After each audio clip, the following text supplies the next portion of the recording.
2025 tahun kehancuran Jokowi. Ancamannya bisa 20 tahun penjara hingga seumur hidup. Ngeri kali ini. Mungkinkah? Apa yang nggak mungkin? Gelar Joko Widodo sebagai finalis penjahat dan koruptor terorganisir dunia adalah pukulan akhir tahun 2024 dan kado pensiun 2025 Jokowi. OCCRP seolah mengantar lengser presiden yang hobi bohong dan serba palsu ini dengan ucapan selamat jalan koruptor dunia. Di dalam negeri, Jokowi ditampar MK lewat presidensial threshold 0%. Rekayasa mengangkat dirinya sebagai presiden 2 periode dan anak yang menjadi wapres melalui presidensial threshold 20% telah berakhir. Keluarga Jokowi semakin tidak bermasa depan dan bakal dikejar oleh dosa politik di masa belakang. Kalau bicara threshold 0%, maka ya Kaisang juga berhak. Nanti diusulkan Kaisang sebagai calon presiden oleh PSI. Nggak apa-apa. Nanti saya yakin 2029 rakyat makin cerdas, rakyat makin melek media sosial, bahkan sampai ke desa-desa yang biasanya habis oleh politik uang. Saya kira ini akan tergerus oleh kesadaran berpolitik rakyat Indonesia. Saya yakin sekali itu. Wajah lesu Jokowi ketika menanggapi vonis OCCRP adalah sinyal akan berakhirnya masa kejayaan Joko Widodo di panggung kekuasaan. Meskipun mencoba mencari pegangan, namun semua mulai enggan dipegang. Awalnya PDIP yang memecat Jokowi, Gibran, dan Bobi. Lalu 9 naga pindah majikan. Tinggal Prabowo yang bertahan dan masih mahir bersilat lidah. Bahwa Jokowi berkontribusi besar menyukseskan Prabowo sebagai presiden, semua orang tahu. Namun, semua orang juga tahu dan berharap bahwa Prabowo dapat menjadi dirinya sendiri, bukan boneka Jokowi, menemukan pusakanya sebagai seorang presiden. Pasca lengser, Jokowi masih mencoba menggeliat, namun bakal sulit untuk mampu berdiri tegak. Tahun 2025, penghukuman bermula dan akan bereskalasi. Setelah korupsi dunia, hasil investigasi OCCRP, maka gerakan untuk mendesak, usut kekayaan, dan asal-muasal harta Jokowi akan berjalan. PPATK, BPK, KPK, Kejagung, bahkan kepolisian ditekan oleh publik untuk memeriksa. Kita lihat pernyataan Prabowo kemarin, bahwa rakyat hari ini makin pintar. Kita harus segera membersihkan diri sendiri sebelum dibersihkan oleh rakyat. Seruan tangkap dan adili Jokowi dari pintu korupsi memiliki landasan yang kuat. Ancaman penjara 20 tahun hingga seumur hidup bagi koruptor telah menempatkan Jokowi sebagai kandidat kuat pesakitan. Belum lagi aksi-aksi tuntutan sanksi hukum gantung dan teatrikal guideline oleh mahasiswa. Berbarengan dengan tuntutan pengusutan korupsi, Jokowi juga didera tudingan ijazah palsu, nepotisme, KM50, kegagalan IKN, kong kali kong PSN PIK 2, serta Cinaisasi. Prabowo akan dihadapkan pada beban berat dalam melindungi kenyamanan Jokowi dan keluarga. Ujungnya, ia melepaskan. Apalagi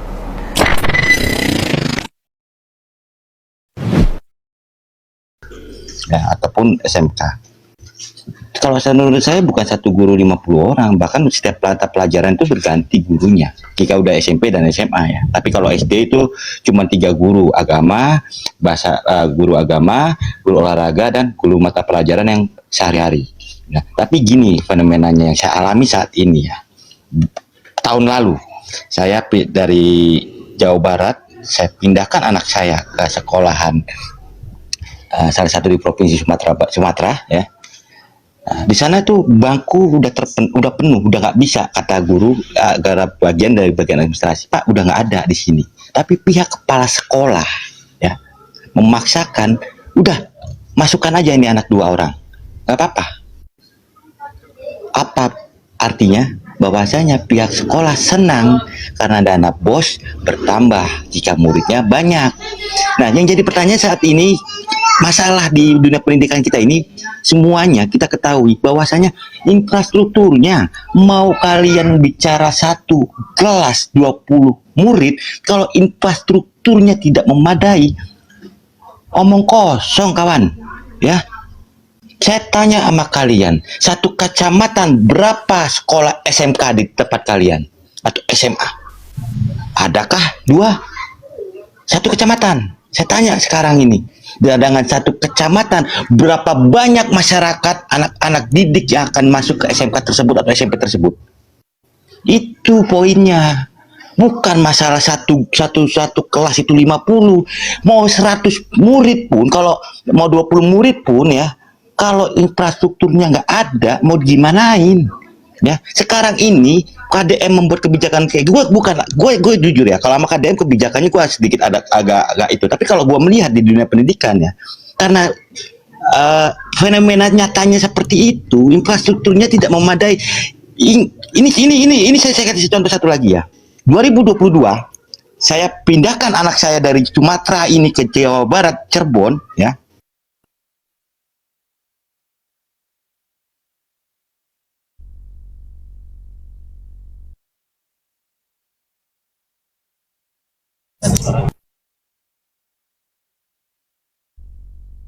Bang Wakanda, kayak sepertinya beliau sedang menerima telepon ya. Bukan tunggu itu sebentar. persoalannya, Bang Wakanda silakan. Ya gini. Ya kan kita bicara sekarang ini satu kelas 50 murid ya, yang dipermasalahkan. Tapi kalian tahu nggak, di kelas sekolahan itu ruang kelas itu kurang. Pernah kalian tahu nggak di situ? Pernah kalian lihat nggak ruang kelas itu Sepakat kurang? Bang, sepakat. Lanjut. Kalau kalian bicara sekarang, saya tidak sepakat satu kelas itu. Halo teman-teman, kembali lagi dengan saya di channel YouTube ini. Seperti biasa, saya akan kembali membacakan komentar ataupun tanggapan netizen setentang dengan cuplikan video sebelumnya. Oke, teman-teman, tanpa berlama-lama, saya akan mulai membacakan komentar netizen dari yang pertama. Di sini netizen mengatakan, Mulyono, hukum seumur hidup tidak hidup tanpa ada remisi dan semua harta kekayaannya harus dirampas karena satu orang ini sangat berbahaya terhadap negara, bangsa dan juga rakyat. Serta rakyat juga meminta agar sesegera mungkin dilakukan pengesahan RUU perampasan kekayaan ataupun perampasan aset para koruptor yang akan dipindahkan masuk penjara. Kemudian kami rakyat di bawah sangat merasa kesusahan dengan mahalnya bahan pokok, susahnya cari kerja. Sangat sedih melihat rakyat awam jadi malas dibuai bansos yang hanya cukup beberapa hari saja. Rakyat yang mencari kerja sekarang bahkan yang lulusan S1 saja belum tentu keterima bekerja di sebuah perusahaan dan keterima sebagai staf biasa. Namun nyatanya jika kita melihat kasus pada ijazah Jokowi, rakyat pun merasa bahwa mereka telah ditipu, di mana rakyat yang kesusahan mencari pekerjaan sedangkan Jokowi yang tidak memiliki ijazah ataupun menggunakan ijazah palsu dengan bebasnya dia memiliki jabatan pertama menjabat sebagai wali kota Solo, kemudian pada tahun berikutnya menjabat sebagai Presiden Republik ke-7. Dan bukan hanya satu periode, melainkan 2 periode, yaitu selama 10 tahun memimpin Indonesia dan 5 tahun memimpin kota Solo. Rakyat pun mengatakan bahwa apa juga seharusnya mereka melakukan hal yang sama seperti yang dilakukan oleh mantan pemimpin negara kita ini. Dan juga mereka berharap bahwa hanya kasus ini saja yang terjadi, tidak terjadi pada pejabat-pejabat lainnya, dan semoga mereka tidak melakukan hal serupa yang telah dilakukan oleh mantan presiden ke-7 kita ini. Bahkan bukan hanya presiden kita saja yang ikut melakukan hal tersebut, bahkan juga anaknya Gibran Rakabuming yang digadang-gadang juga ataupun isu-isu belakang ini juga mengatakan bahwa dia tidak memiliki ijazah SMA ataupun aspal. Rakyat pun masih mempertanyakan akan hal ini serta mari kita tunggu kelanjutan kasus dari kedua ijazah yang dipertanyakan oleh masyarakat ini. Kemudian netizen kembali menambahkan dari Kambuk Kemation mengatakan Cokodok akan terhukum 20 tahun berdasarkan KUHP. Kalau menurut penghakiman rakyat, dia akan tersiksa seumur hidup bersama keluarganya akibat keserakahannya. Makanya kalau sudah pensiun, nikmati saja sisa-sisa hidup. Nikmati pensiunnya, bersyukur. Jangan rakus kekuasaan. Allah Maha mengetahui apa yang ada dalam hatimu. Allahu Akbar, hukum Allah lebih pedih wahai pemimpin yang zolim. Segeralah bertaubat. Bukan 20 tahun penjara, bukan 100 tahun penjara jika di akhirat. Namun mungkin di pengadilan dunia hanya berpuluh tahun ataupun bertahun-tahun. Namun nyatanya pengadilan di akhirat itu kekal selamanya dan dipertanyakan segala perbuatan yang telah dilakukan. Kalau menurut KUHP, Mukidi hukumannya 20 tahun. Kalau menurut pengadilan rakyat, hukumannya adalah hukum mati. Bahkan kalau bisa, rakyat siap untuk menyeret ataupun melemparkan Jokowi sekarang. Mungkin banget kalau semakin banyak orang yang jujur berintegrasi ada di lembaga hukum.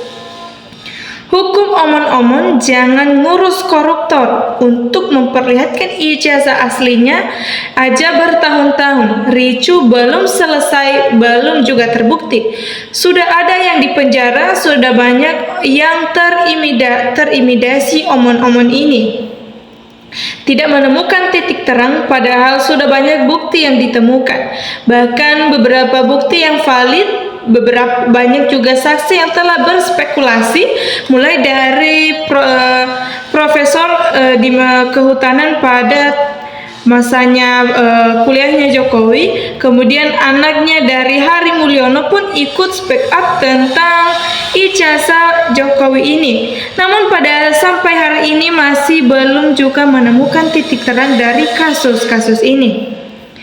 Kemudian hukum seumur hidup tanpa kasih remisi. Bahaya kalau orang ini dibebaskan. Mungkin akan semakin merajalela ketika dia dibebaskan. Berkabarokah mantan Presiden Indonesia Bapak Jokowi dan seluruh rakyat mulia mendukungnya. Amin. Allahumma amin. Sudah terlalu susah untuk dibawa ke depan hukum dunia. Kita serahkan saja kepada Tuhan untuk menerima hukuman karma buah dari perbuatannya. Ketika meninggalkan dunia, hukum Tuhan yang akan mengadili Jokowi. Dari Heri Suryanto, dia mengatakan, panggil Uya-Kuya untuk hipnotis Jokowi. Coba berani gak sih Jokowi dan juga para ternaknya? Para ternak Jokowi hanya berkoar-koar namun tidak memiliki sebuah acuan ataupun argumen yang dapat dipercaya, tidak memiliki bukti, tidak memiliki sebuah hal yang membuat rakyat percaya bahwa mereka pantas untuk membela Jokowi. Kemudian, semoga terungkap kebenaran. Allah Maha Kuasa membungkam para buzzer pelindungnya. Sepanjang sejarah Presiden Indonesia, korupsi terbesar cumanlah Jowiwi. Bisa enggak bang di penjara? Ira dia merasa kuat. Masa sih sidang saja nggak datang untuk menunjukkan ijazah? Nggak ada yang berani untuk memaksa untuk menunjukkan ijazahnya. Padahal sudah menjadi rakyat sipil biasa. Waktu itu Jokowi pernah mengatakan di awak media bahwa dia siap menunjukkan ataupun siap menghadiri panggilan pengadilan jikalau memang diperlukan. Namun nyatanya sampai saat ini ketika dilakukan pemanggilan kepada Jokowi, nyatanya yang datang hanyalah utusannya. Keluarga pun mengatakan bahwa jika semua sumpah yang diucapkan oleh utusan Jokowi percuma saja, karena yang bersangkutan tidak mengucapkan sumpah tersebut, dan rakyat menganggap bahwa pengadilan hari itu tidaklah sah di mata rakyat. Oke teman-teman, itu adalah komentar netizen yang saya bacakan untuk cuplikan video kali ini. Nah, jika teman-teman memiliki pendapat yang lain, teman-teman bisa menambahkan di kolom komentar. Sekian untuk video kali ini, terima kasih, salam hangat.